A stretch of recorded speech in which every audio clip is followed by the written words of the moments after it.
As some of you probably know, DC Comics are about to restore Superman, the real Superman, Clark Kent's secret identity. They're also going to restore John Kent's secret identity, I think, in Action Comics 1050. It's coming up very shortly. I was going to do a video about it, so I started reading up on the information that was out there, because that's what I do. I actually do research before I do these videos. And I came across the dumbest article I've ever read from CBR, which is saying something, and certainly the dumbest article I've ever read concerning Superman himself and the return of his secret identity. I don't know what the hell CBR were thinking. Publishing DC Superman Identity Recall perpetuates a lazy comic book trope from author Ronaldo Matadine, but I've got to share it with you. I feel dumber for having read this story or this article. It is so bad, and it just tells you just how stupid the people behind CBR are, because not only did Ronaldo write this one, they have an EIC. They have somebody that proofread this and said, you know what? Yeah, this is good for the brand. Let's put this out on CBR.com. We're only supposed to be a comic book expert website, and when you say stuff like this about Superman, it just exposes you to the world, and less people will go back to your brand and will come over here to Thinking Critical when they want some actual comic book analysis from a comic book fan that actually likes the medium.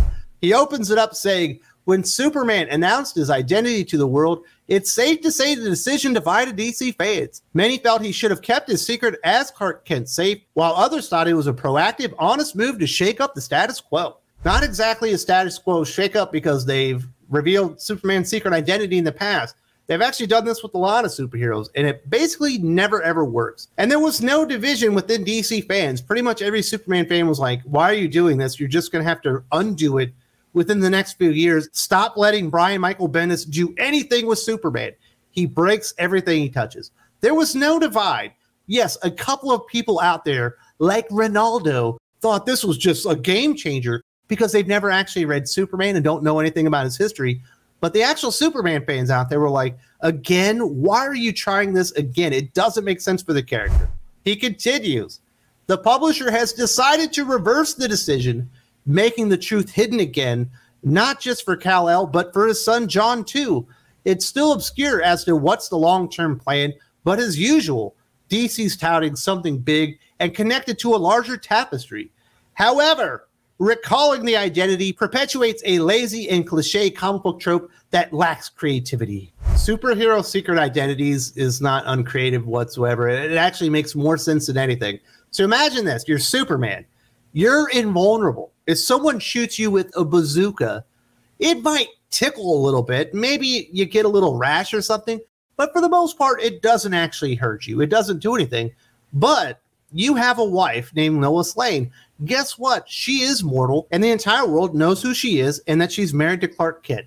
If you can't kill Superman, but you want to affect him, why don't I just go kill his wife? Why don't I kill his mom? Why don't I kill his dad? Why don't I kill his dog? Why don't I kill everyone associated with Superman?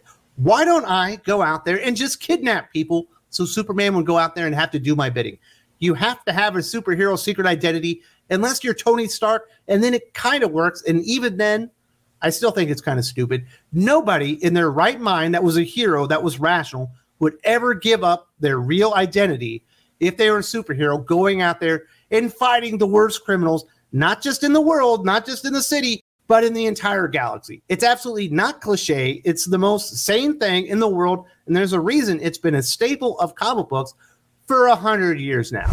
It continues. Marvel, for example, walked this back with Peter Parker after he revealed his identity in the original Civil War. It then took Mephisto's supernatural dealings to reverse things, which has left fans polarized to this day. Not about revealing his secret identity. It's about something else, dipshit.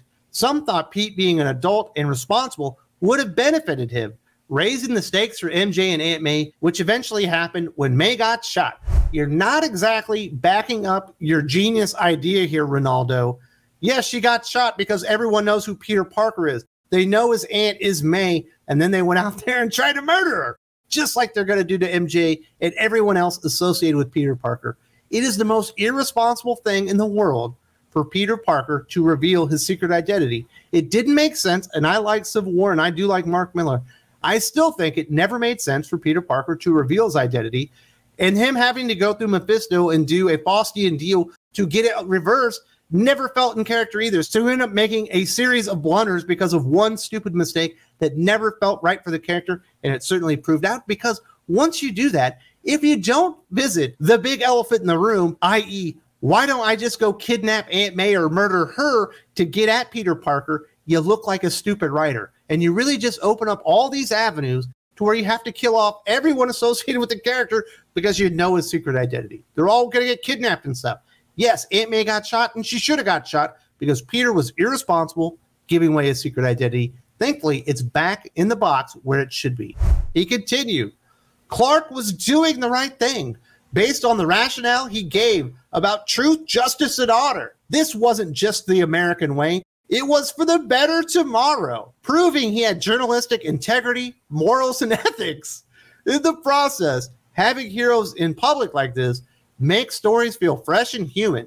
If heroes are out and about, though, they'll feel relatable and like one of the people despite the risks, which creates that deep emotional connection most creatives dream of. It's absolutely stupid. The journalistic integrity of Clark Kent, yes, he is a journalist. And I do think he takes being a journalist seriously, but that's his secret identity. He's not actually a journalist. He's a superhero that acts like a journalist so people won't know that he's a superhero. Why would the morals and ethics of being a journalist overtake the morals and ethics of him being a superhero? That's his primary duty, man.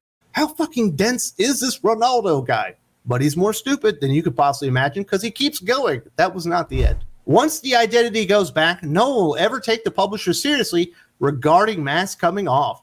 It'll feel cheap and like a marketing tactic, which shouldn't be the intended effect. The Man of Steel, after all, not hiding his identity represents a challenge that'll push the creative team, subvert the industry, and get the comic people to feel like they're on the ground with the superhero. Sadly, the idea superheroes should hide the truth as it adds more drama for them and their families are archaic. I hate to break this one to you, Ronaldo. No one ever took it seriously. We all knew that it was a cheap marketing gimmick just to bump the numbers up on Brian Michael Bendis' failed Superman line, which was sinking faster than a Titanic at the time. I knew what it was. The real fans of comic books, the people that visit this channel and watch this stuff, we knew what they were doing. But apparently, you, silly Billy, were duped in there and thought that they are doing it to make the character. That does not make Superman more relatable. It makes Superman more stupid. Let's stop pretending here, man. You know how stupid you would be if you had a superpower and you were saving people, and then you let everyone know who you were, and then you got your mom murdered? That is dumb. Superman is a lot of things, but dumb is not one of them. Like, I'm sorry you fell for the gimmick, but you, sir, are a putz for falling for it. Every other DC fan in the world knew as soon as they did this that within 2 or 3 years, it was going back in Pandora's box. This is his closing argument regarding Superman's secret identity coming out and why it's a bad thing. In Superman's case, it's outdated, and for his son, John, it's quite regressive. These alien migrants, for example, should be themselves, unabashed and unapologetically, without the forced drama of having to hide their real identities. Ultimately, this makes the publisher feel as if they're over-relying on the endangerment of the hero's loved ones to stir tension, suspense, and dread. It's honestly an overdone tactic by now, at a time fans want more nuance. Sadly, hiding Kal-el's truth again feels like it's cowardice, making the readers think this facade is the anchor of the character. That's not the case. It's their heart, soul, and good deeds, which would resonate more if they're not mysterious strangers to the masses, but humans and citizens alike. The reader knows that Superman and Clark Kent are the same person. The reader also knows that Peter Parker and Spider-Man are the same people. The characters are relatable. They've endured for literally 80 years in Superman's case and 60 years in Spider-Man's case. And while you are correct, their secret identity is not the foundation of the character. It is inherent to what they are as a superhero in these universes. You, sir, are an absolute moron in saying these alien migrants. John Kent is not an alien migrant.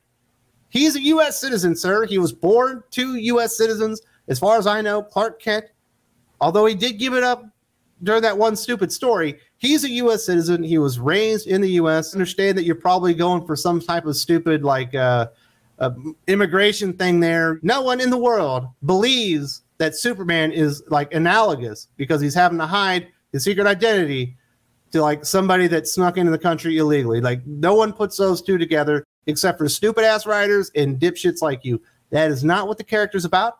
go out there, read up on who Superman is, read up on the men that actually created him, why they created him, and maybe then you'll understand why that secret identity is so important to the character and why it doesn't make sense for Superman or really any of the superheroes in the DC or Marvel universe to go out there and give up their secret identity, because they would literally be putting everyone they loved at risk, including their dogs, and nobody wants to see their dogs killed.